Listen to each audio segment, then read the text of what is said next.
L'overtime. De l'apéro. Des meneurs de l'apéro. Ouais. Des leaders de l'apéro. Petit sujet copieux pour un overtime. Chris Paul.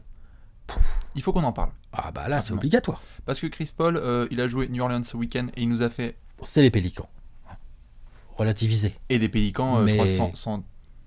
sans Giroux, enfin, tu vois... Il n'y avait pas Anthony Davis. Tim Frazier, il n'y avait pas Anthony Davis, mais ça pour Chris Paul, ça change pas non plus. Non mais bon, en tout cas, de la terre. Ouais. Mais en tout cas, Chris Paul qui nous a fait un match absolument historique, qui est un peu passé inaperçu comme ça, mais qui est tellement représentatif de sa carrière, non pas dans la victoire etc., mais au niveau individuel. 20 points, 20 passes, 0 balles perdues, 0 tracas, 0 blabla. CP3. Le mec est trop fort. Ouais. Il est impressionnant quand il est comme ça. Perdu. Ouais. Il n'y avait pas Blake Griffin ? Non.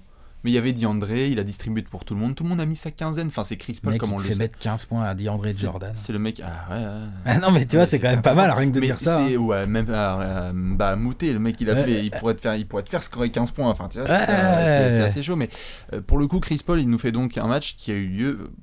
Dans l'histoire, les mecs qui ont fait 20 passes, 0 balles perdues, il y en a eu un seul autre, je crois, c'était Ricky Green, il y a à peu près 30 ans. Mais il n'y avait pas 20 points. Le mec avait mis 8 points, tu vois. Ouais. 20 points, 20 passes. 0 balles perdues, c'est limite une performance dont on va s'en foutre pendant des années, mais c'est limite la performance rêvée pour n'importe quel meneur. C'est la performance de meneur gestionnaire idéale, quoi. Idéal. Ouais. Tu ne peux pas. Tu pourrais peut-être aller chercher 4 interceptions et tirer à 100%. Je crois qu'il a 50% au tir. Ouais. Mais c'est du Chris Paul c'est trop propre. C'est du Chris Paul, c'est du 50% au tir, à distance et tout ce qu'il faut au lancer.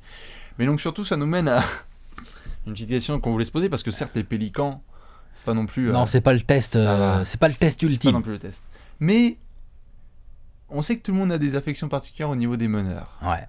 Et surtout qu'on est dans une ligue de meneurs. Et on est dans une ligue de meneurs. Je veux dire, il y a du Kyrie, il y a du Curry. On peut le dire que c'est le poste le plus concurrentiel aujourd'hui de la NBA. Je crois qu'on peut le dire sans trop qu'il y ait de discussion. Il n'y a pas de débat. Dans les équipes pourries, il y a des purs meneurs. Voilà, c'est ça, on est d'accord. Mais du coup, par rapport à la royauté de la main, il y a très souvent. Parce qu'on a quand même un MVP unanime. De l'année dernière. Il y a très souvent, oui. Sur le poste. Voilà, on a un monstre qui fait les triples doubles de suite. On a un Curry, on a un Kyrie. James Harden, on en fait quoi ? C'est un arrière. Faut arrêter avec ça. Arrête avec tes conneries. Non, mais même les Lillard, les John Wall dont on parle pas, les Kyle Lowry qui sont donc sous le truc.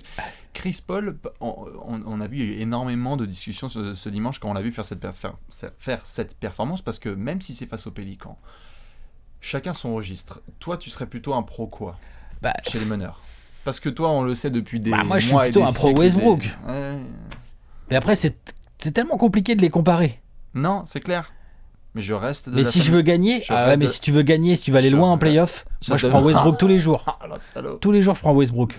Au niveau de ce qu'il apporte Westbrook en termes de capacité individuelle et à mettre son empreinte sur un match. Et il y a autre chose aussi, je pense, qui est plus difficile, plus intangible. C'est clair que c'est Russell. Je sais pas, Russell, tu sens que son équipe, elle est derrière lui, que ça joue pour lui. Tu sens qu'il le kiffe, tu sens que c'est un leader de ouf qui montre l'exemple de malade. Je n'ai jamais eu cette impression avec Chris Paul.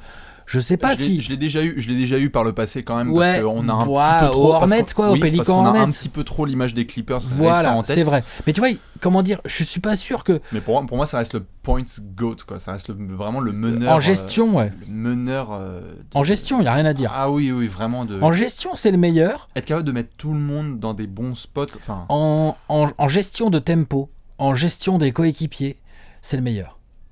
De la première à la dernière minute, si tu veux, c'est comme si t'avais un TGV côté Westbrook, genre de la première à la dernière minute, le mec. Non, il est pas en mode TGV justement, Chris Paul, il est en. Non, voilà, Chris Paul c'est pas un TGV, ça c'est plutôt Westbrook. Chris Paul c'est plutôt lui c'est le contrôleur quoi. Il fait le taf quoi. Bonjour. C'est le taf, c'est propre, c'est à l'heure, tu sors de l'écran, hop, tu reçois la balle, tu peux shooter, t'es JJ Redick, tu vois. J'arrive pas à enlever Chris Paul de mon... Mais alors donc, attends, t'es en train de me dire, genre pour toi Chris Paul c'est le meilleur poste 1 actuel de... Pour moi c'est... Dis-le, vas-y, dis-le. Bah dis-le. Ah ouais, j'ai aucun problème à le dire. D'accord, ok. Devant Westbrook, devant Curry, devant Lillard, ça c'est sûr. Et je parle pour le coup à titre individuel, c'est-à-dire la loi du playground, c'est-à-dire sans prendre en compte forcément le fait que tu puisses avoir Blake Griffin, DeAndre Jordan et Doc Rivers avec toi, que d'un côté il puisse y avoir Klay Thompson, Kevin. Je parle en termes de joueurs, lui ce qu'il apporte, ce qu'il vient d'apporter. J'adore ce que fait Westbrook. Bah voilà, parce que Westbrook ce qu'il est en train de faire là cette année, c'est le vrai. Je trouve que c'est limite un 2, tu vois, Westbrook. Je pense pas que c'est. Bah alors dans ce cas-là, ouais. Mais tu vois ce que je veux dire non, je suis pas trop d'accord. Il fait quand même beaucoup de passes d'ess. Non mais c'est un un combo, tu vois, c'est comme il distribue quand même Westbrook. Il distribue énormément. Genre, on peut se foutre de sa gueule autant qu'on veut, mais il fait, en moyenne, je suis sûr qu'il fait plus de passes d'ess que Chris Paul. Mais l'un n'empêche pas l'autre. Tu peux être un 2 et tout à fait distribué, et être un et tout à fait distribué. Westbrook, surtout, il est moins propre que Chris Paul, parce que Chris Paul, le truc, c'est sa propreté. Chris Paul, c'est un mec qui a fait des saisons, et là même celle-là. Et c'est là qu'il nique tout le monde. C'est-à-dire que, je veux dire, Lillard est loin d'être aussi propre. Ratio balle Curry, Westbrook, tout ça, c'est pas du tout aussi propre. Lowry est capable aussi, mais Lowry, pour moi, est un cran en dessous, largement en dessous. John Wall, c'est la poste, le mec, il ouvre à 9h, il finit à 17. Voilà, il ça. fait des saisons en 18-10. Par contre, c'est pour ça que je le mets en dessous de Westbrook, parce que justement, c'est la poste, quoi. Westbrook, c'est chronopost, quoi.